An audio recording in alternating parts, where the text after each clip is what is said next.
Trump reprime imigrantes. O que Newsom diz? O governador Gavin Newsom se dirige à nação sobre a militarização de Los Angeles por Trump. I want to say a few words about the events of the last few days. This past weekend, federal agents conducted large-scale workplace raids in and around Los Angeles. Those raids continue as I speak. California is no stranger to immigration enforcement, but instead of focusing on undocumented immigrants with serious criminal records and people with final deportation orders, a strategy both parties have long supported, this administration is pushing mass deportations, indiscriminately targeting hardworking immigrant families, regardless of their roots or risk. What's happening right now is very different than anything we've seen before. On Saturday morning, when federal agents jumped out of an unmarked van near a Home Depot parking lot, they began grabbing people, a deliberate targeting of a heavily Latino suburb. A similar scene played out when a clothing company was raided downtown.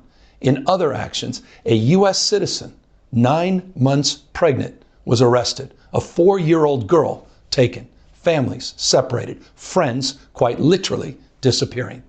In response, everyday Angelenos came out to exercise their constitutional right to free speech and assembly, to protest their government's actions.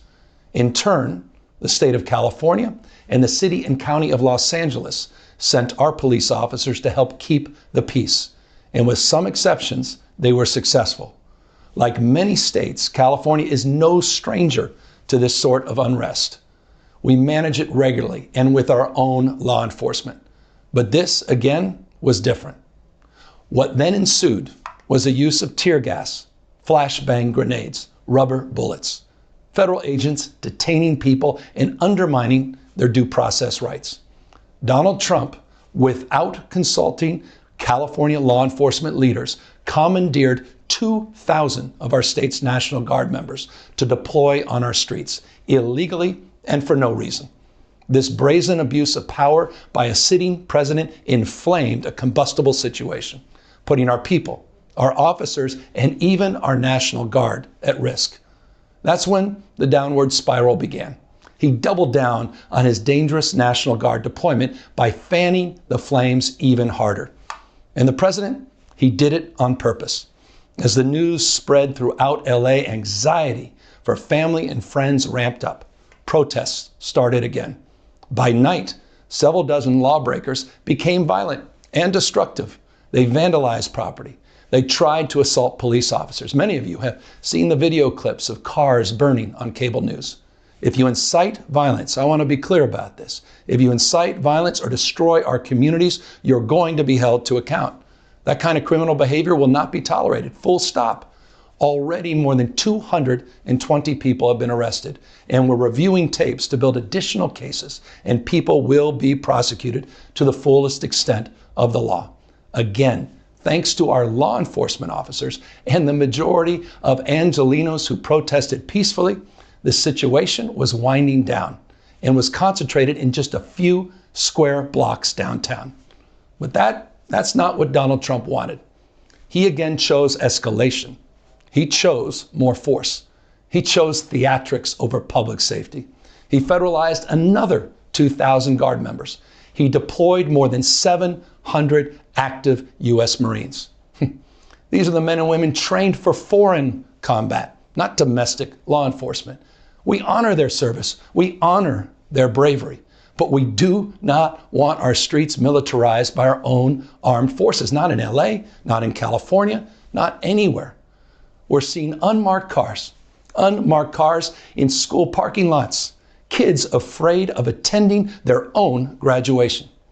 Trump is pulling a military dragnet all across Los Angeles, well beyond his stated intent to just go after violent and serious criminals. His agents are arresting dishwashers, gardeners, day laborers, and seamstresses. That's just weakness masquerading as strength. Donald Trump's government isn't protecting our communities. They're traumatizing our communities. And that seems to be the entire point. California will keep fighting. It will keep fighting on behalf of our people, all of our people, including in the courts. Just yesterday, we filed a legal challenge to Donald Trump's reckless deployment of American troops to a major American city. Today, we sought an emergency court order to stop the use of the American military to engage in law enforcement activities across Los Angeles.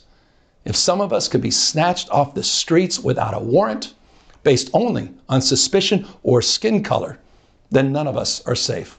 Authoritarian regimes begin by targeting people who are least able to defend themselves, but they do not stop there. Trump and his loyalists, they thrive on division because it allows them to take more power and exert even more control. And by the way, Trump, he's not opposed to lawlessness and violence as long as it serves him. What more evidence do we need than January 6th? Ask everyone. Take time. Reflect on this perilous moment. A president who wants to be bound by no law or constitution, perpetuating a unified assault on American traditions.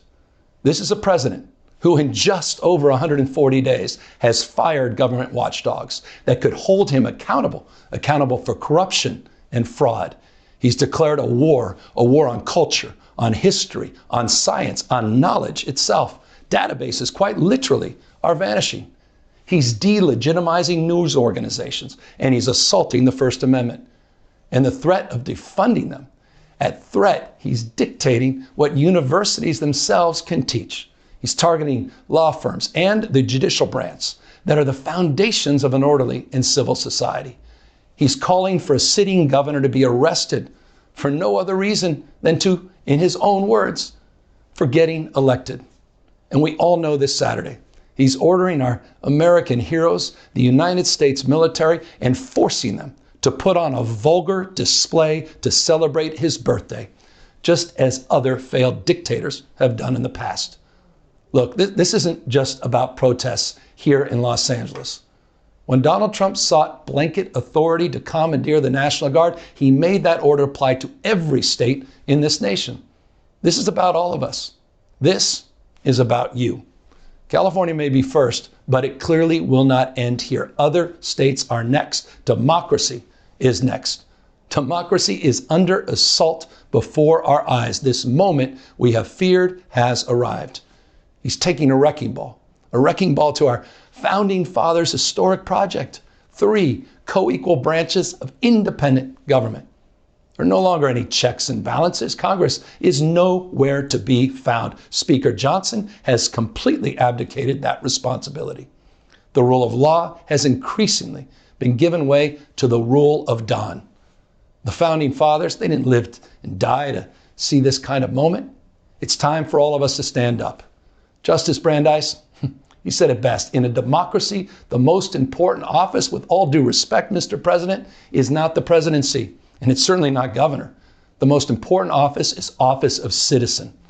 At this moment, we all need to stand up and be held to account, a higher level of accountability.